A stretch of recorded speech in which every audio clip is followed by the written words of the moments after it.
Salam alaikum, rahmatullahi wa barakatuh, bonjour, bonsoir à tout le monde. Voilà, à travers cette vidéo, je vais faire appel aux citoyens et à notre communauté, et surtout les jeunes de notre communauté, la communauté musulmane, de leur dire que ce mois, c'est un mois béni, c'est un mois de bon comportement, c'est un mois de respect.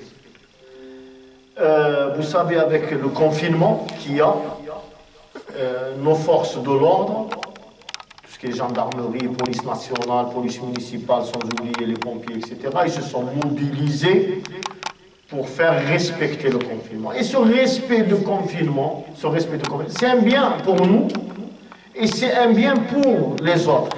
C'est un bien pour nous, c'est un bien pour les autres.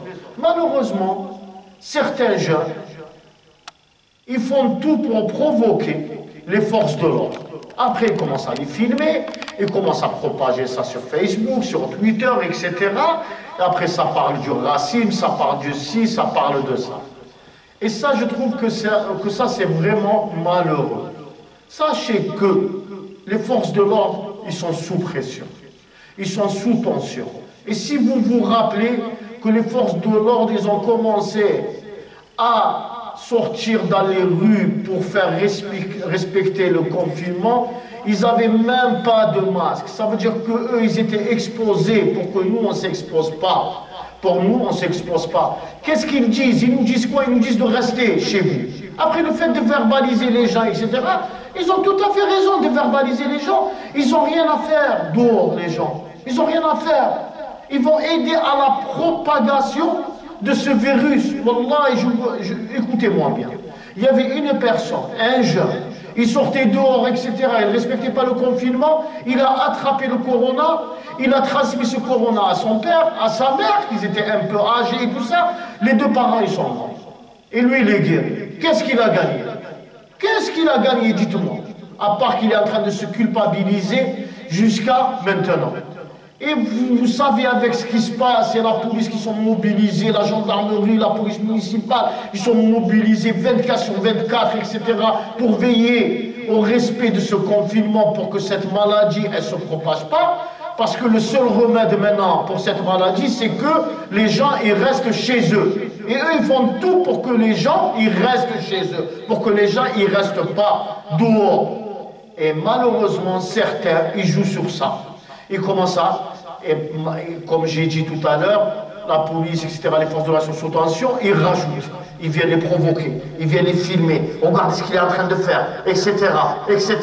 Comme j'avais vu une vidéo où la police, elle vient demander gentiment au conducteur, un jeune, il lui demande l'attestation, ouvrez la vitre, il dit j'ouvre pas la vitre. Ça se peut que vous êtes malade, j'ouvre pas la vitre.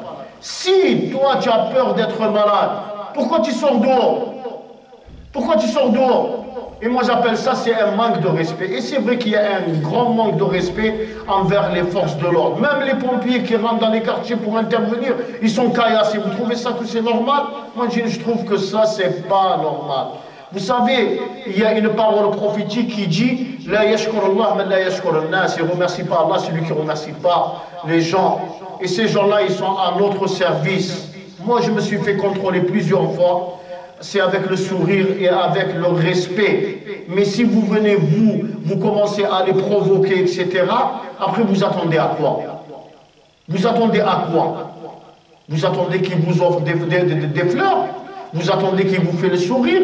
Qu'ils vous font le sourire en sachant que ces personnes, ils sont sous tension, etc., en sachant que ces policiers, soit des femmes ou des hommes, c'est des pères de famille et c'est des mères de famille. Ils s'exposent à la maladie, ils rentrent chez eux après, comme les médecins, comme les aides-soignants, etc., comme les pompiers. Et je trouve que ça, c'est malheureux. C'est malheureux et c'est malheureux. Et je dis aux parents, il y a la responsabilité des parents. Pour moi, le fait qu'il y a un enfant qui habite chez vous, soit il a 18 ans, 15 ans, 20 ans, 30 ans, 40 ans, normalement, il doit respecter les règles. C'est à vous de mettre les règles. C'est à vous, ne le laissez pas sortir. Il ne faut pas qu'il sorte. Et je dis aux parents qui sont en difficulté avec leurs enfants, profitez de ce confinement pour éduquer vos enfants, pour leur donner la bonne éducation. Mais si vous les laissez sortir, vous ne demandez même pas après eux, etc., d'une part, vous êtes responsable. Eh ben, le jour quand il va vous amener la maladie et vous tombez malade, hein? Après, ne vous posez pas la question pourquoi. Le jour où vous entendez que votre fils il est en garde à vue, ne vous posez pas la question pourquoi. Parce que c'est vous que vous l'avez laissé sortir. Vous l'avez laissé partir.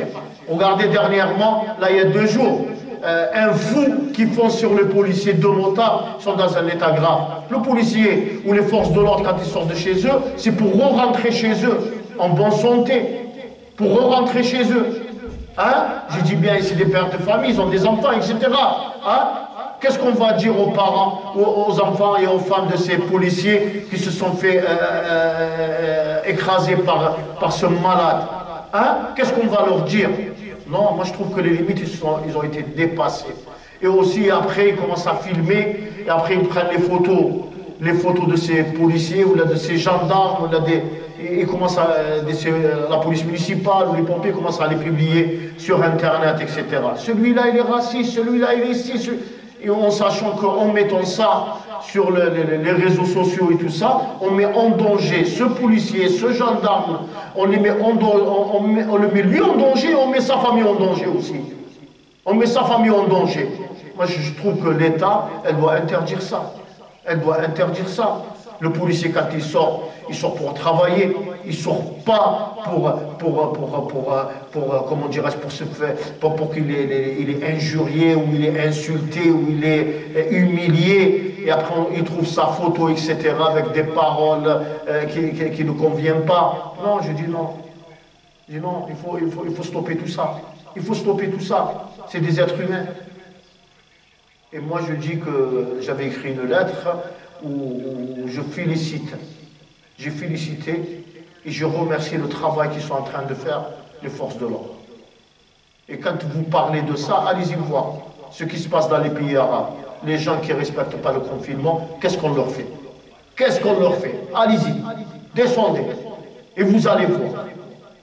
Qu'est-ce qu'on leur fait? Et ici, quand un policier vient vous contrôler ou vient vous demander l'attestation, regardez, c'est un raciste, etc., il est violent et tout ça. On comprend quand même. On sait ce qui est en train de se passer. Arrêtez. Arrêtez tout ça. Restez chez vous. Restez chez vous. Restez chez vous. Et ça, c'est important. C'est pour votre bien et c'est pour le bien de tout le monde. Et pour que ce virus, il disparaisse. Vous ne réalisez pas qu'il y a des milliers de morts. Vous ne réalisez pas, en sortant, vous êtes en train d'aider à propager cette maladie. Vous aidez à la propagation de ces virus. Il y a des milliers de morts, il y a des vieux, il y a des gens âgés, ils peuvent être ton père, ton grand-père, des enfants, ils peuvent être tes frères, tes sœurs, il y a des mamans. Voilà, je fais appel à notre communauté de respecter ces règles-là, les règles de confinement, et j'appelle les parents aussi, et je leur dis que vous êtes responsables de vos enfants. Dans ce cas-là, soyez responsables.